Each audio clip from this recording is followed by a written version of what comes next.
So out of throws, it's very practical. It's not like really any judo sort of type style throws, which are great for competition. Someone said to Takamatsu Sensei about, asked him what he thought of judo. He said he'd seen it once. He said they bend their backs. Didn't say any more than that. So leave you with conclusions over that. So, Paul, just look at the practicalities of throwing. I can't throw Paul from out here. Okay. Throwing requires a little bit of close contact with your opponent, and usually it requires you to be where they are. Paul can't be. You know, if I'm where he is, he now can't be where. He can't be there because I'm there. That's not a throw, but that's just making a point. The same goes for, okay, we'll look at this from, yeah, from grab here. We can do this from the cuff, we can do it from up here, but we'll do it from here so you can see this clearly. Okay, so big technique for this one, just so you can see. So again, I'm going to pull off balance here, and my arm is coming underneath this time. Unlike with Mushidori going over the top, it's coming underneath. I have this hand here as a guard, weight's all onto my back leg. Now what I'm going to do is come forward with my weight, and as I come forward with my weight, my hand's on the back of Paul's elbow, and I just rotate it slightly. So now he can't punch me. He can't kick me with the back leg because his weight's now on that back leg. So he could probably, well, can't really attempt to kick me with the front leg either, because he's not got really the right weight onto it. He could try, but it's just not going to happen. And plus I'm not going to stay here anyway. What I'm trying to show you is as I move through, I'm safe. That backhand's not going to reach me, and it won't reach me as I continue through. Now I'm into the position I want to be in. My hips against Paul's stomach, so I then turn. Nice basic version.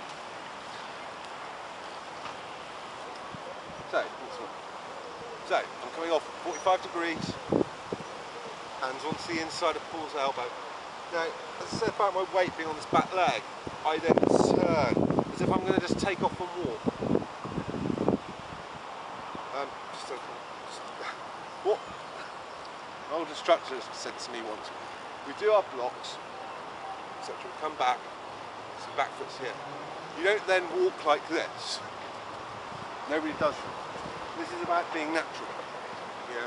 When I walk like this. So the same is said with this lock. Or with this throw. Yeah, I move back, I turn, I walk. And I walk. The sensei says keep going for a good reason. It's very hard to, you know, if you stop all the time. I had an instructor once, and the most classic example of it was, yeah, okay, we'll do it using the same technique. I'd go 1, 2, 3. It's not. If you get into that habit, or you're being taught that way, or you teach that way, stop it. Don't. You know, you're causing confusion, which you then won't be able to break.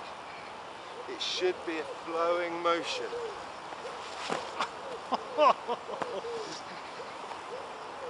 It took me years to break that habit, absolutely bloody years, and it was so frustrating. If you never get into it in the first place, you're fine. So, what I do is I move to the side, weight's going into this back leg, I turn. So I'm actually turning, and as I turn, it's actually applying a straight armbar. Only I don't apply the straight armbar. So, come off, I turn. The reason I roll in on this arm is really for my entry. From this point here, I can control Paul in that direction very easily. And that gives me the entrance to come in here. This is the traditional posture you'll see here being the fourth Ganseki Nage. Then I will turn here. That's the very traditional way of showing it and doing it. There's a lot of other ways it can be done, but this is probably one I like. You do it from up here.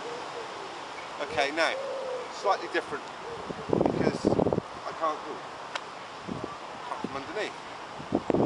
So I need to get the entry into this. So as we did with our mushidori, I'll move through here. But this time my palm is going to come underneath the elbow. I don't grab, I simply move my palm in, just bending Paul's arm out. I turn. Now I've got this motion here. I continue this through. Now Paul's got two options really. There's two options where fall over or run away. I chose to run away. So you step on his foot. So, okay, again, I move to the outside. I rotate back.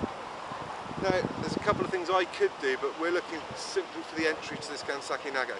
So I come through, in, I roll my hip into this. Now I twist, turn, and I'm going to bring him down. And then I can just drop him with the first, if I wish to.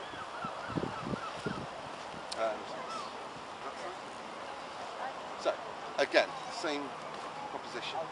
So, I move, and I'm dropping my body weight. So this is like a spring on my leg, here at this point. Turn, through. Now I can drop my elbow in if I wish to. Turn.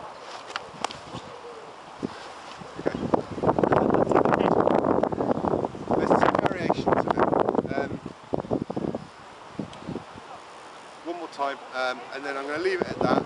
We'll come back and revisit all these in extra kata. We'll look at Jinryaku Namaki, Book of Heaven, Earth and Man, which really is about the nearest conclusion there is to an actual official syllabus. So we'll look at techniques from that.